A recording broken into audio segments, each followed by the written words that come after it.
கர்த்தருடைய நல்ல நாமம் உயர்த்தப்படுவதாக. ஏசாயா 7ஆம் அதிகாரம் 6ஆம் வசனம். நீ பயப்படாமல் அமர்ந்திருக்க பார், உன் இருதயம் துவள வேண்டாம் என்று ஆகாஸ் ராஜாவை பார்த்து ஏசாயா சொல்லுவதாக நாம் வாசிக்கிறோம். ஏனென்றால் அங்கு சீரிய ராஜாவும் இஸ்ரவேல் ராஜாவும் எருசலேமுக்கு விரோதமாக யுத்தம் பண்ண வருகிறார்கள். இதை கேள்விப்பட்டதும் ராஜாவின் இருதயமும் அந்த ஜனத்தினுடைய இருதயமும் காட்டிலுள்ள மரங்கள் காற்றினால் எப்படி அசையுமோ அதே போல அசைந்து போய் காணப்படுகிறது. அவர்கள் இருதயம் மிகவும் கலங்கி போயிருக்கிறது. இதை பார்த்த கர்த்தர் அங்கு ஆகாஸ் ராஜாவுக்கு எதிர்கொண்டு போய் சொல்லுவதற்காக ஏசாயாவை அனுப்புகிறார்.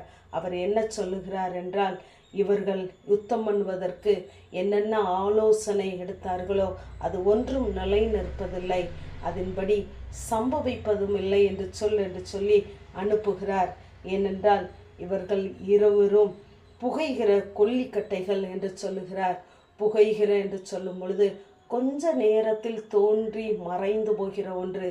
இதற்காக இத்தனை பயமா என்று சொல்லி தேவன் இந்த ஏசாயாவை அனுப்பி தைரியப்படுத்துகிறார். நம்முடைய வாழ்க்கையிலும் அநேக காரியங்களை நாம் அனுபவிப்பதற்கு முன்பதாகவே நாம் பயந்து சோர்ந்து போகிறோம். ஆனால் கர்த்தர் சொல்லுகிறார், அப்படிப்பட்ட வார்த்தைகள் உங்களை ஒன்றும் சேதப்படுத்துவதில்லை, அப்படிப்பட்ட ஆலோசனைகள் நிலை நிற்பதில்லை, உங்களுக்கு சம்பவிப்பதும் இல்லை என்று சொல்கிறார். ஆகவே நீ பயப்படாமல் அமர்ந்திருக்க பார் என்று சொல்கிறார். நாம் கர்த்தருடைய சமூகத்திலே அமர்ந்திருந்து அவரே தேவன் என்று நாம் அறிந்து கொள்வோமானால் கர்த்தர் நமக்காய் யுத்தம் செய்கிறவராக இருக்கிறார். அவர் எருசலேமை ஒருபொழுதும் பிடிக்க விட மாட்டார். ஏனென்றால் அவர் நம்மேலே ஆதரவாய் இருக்கிறார். சத்துருவின் நோக்கமெல்லாம் நம்மை பயமுறுத்த வேண்டும், நாம் கலங்கி போக வேண்டும், நம்முடைய இருதயம் துவண்டு போக வேண்டும் என்பதுதான். ஆனால் தேவன் தம்முடைய வார்த்தையை அனுப்பி நம்மை தேற்றிக்கொண்டே இருக்கிறாரே, அந்த கர்த்தருடைய வார்த்தையை பிடித்து கொள்ளுங்கள். இப்படி நாம் துவண்டு போய் இருக்கிற நேரங்களிலே கர்த்தர் தம்முடைய வார்த்தையை அனுப்புவார்.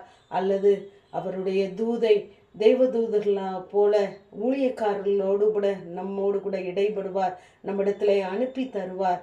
ஆனால் எதை கண்டும் நாம் சோர்ந்து போகாதபடி கர்த்தருடைய வார்த்தையை மாத்திரம் பிடித்து கொண்டு தேவ சமூகத்திலே நாம் அமர்ந்திருக்கிறவர்களாய் இருக்க வேண்டும். நம்முடைய இருதயம் சோர்ந்து போகிறதற்கு நாம் இடம் கொடுக்கக்கூடாது. ஆசாப் 73ஆம் சங்கீதத்திலே சொல்லுகிறார், தேவன் என்றென்றைக்கும் என் இருதயத்தின் கண்மலையும் என் பங்குமாய் இருக்கிறார் என்று சொல்லுகிறார். நம்முடைய கண்மலையாகிய கிறிஸ்து நம்முடைய வாழ்க்கையின் ஒவ்வொரு காரியங்களிலும் பங்குள்ளவராயிருக்கிறார். அவர் எல்லாவற்றையும் அறிந்திருக்கிறார். ஆகவேதான் சங்கீதக்காரனாகிய சொல்லும் பொழுது, என் ஆவி என்னில் தியங்கும் போது என் பாதையை அறிந்திருக்கிறீர் என்று சொல்கிறார். நம் படுகிற கஷ்டங்கள், வேதனைகள், கலக்கங்கள் எல்லாவற்றையும் கர்த்தர் அறிந்திருக்கிறார். ஆகவேதான் நாம் இன்றும் நிலைத்திருக்கிறோம் தேவ சமூகத்திலே. இங்கு நாகமான் என்பவன் படைத்தலைவன் தான். ஆனால் அந்த தலைவன் எலிசாவை தேடி போக வைத்தார். ஆனால் இங்கு விதவை சோர்ந்து போகக்கூடாது என்பதற்காக அவளை தேடி எலியாவை செல்ல வைத்தார். ஆகவே நாம் கர்த்தருடைய சமூகத்திலே அமர்ந்திருப்போமானால் நம்மை அலைந்து தெரிய விட மாட்டார். நாம் அமர்ந்திருந்து கர்த்தர் செய்கிற காரியங்களை பார்க்க மட்டும் தேவனுடைய கரத்தை, தேவனுடைய வார்த்தையை பிடித்து கொள்ளுவோம். அவர்கள் நமக்கு விரோதமாக எத்தனை சதி திட்டங்கள் போட்டாலும் அந்த ஆலோசனைகள் நிலை நிற்பதில்லை, அது நம்முடைய வாழ்க்கையிலே சம்பவிப்பதும் இல்லை. நாம் பார்த்து பயப்படுகிற காரியங்கள் எல்லாம் ஒரு புகை போன்றது என்று எண்ணி தேவ சமூகத்திலே தேவனை மாத்திரம் மகிமைப்படுத்துங்கள். கர்த்தர் உங்களுக்காக யுத்தம் செய்வார். நீங்கள் எதிர்பார்க்கிற அஞ்சுகிற காரியங்களை உங்களிலிருந்து விளக்குவார். ஆமேன். ஜெபம். பிதாவாகிய தேவனே, குமாரனாகிய இயேசு கிறிஸ்துவின் நாமத்தின் மூலமாய் உடைய சன்னிதானத்தில் வருகிறேன். என் ஆத்துமாவே தேவனை நோக்கி அமர்ந்திரு, நான் நம்புகிறது அவராலே வரும் என்று சொன்ன வேத வார்த்தையின்படி கர்த்தாவே, நாங்கள் உடைய சமூகத்தை மாத்திரம் நோக்கி பார்க்க கர்த்தர் நீங்கள் உதவி செய்வீராக. எங்களுக்கு வேண்டிய ஒத்தாசை, உதவி தேவ சமூகத்திலிருந்து, தேவ பர்வதத்திலிருந்து எங்களுக்கு வெளிப்படட்டும். தாழ்த்துகிறோம், மகிமைப்படும். இயேசுவின் மூலம் ஜெபங்களும் எங்கள் நல்ல பிதாவே.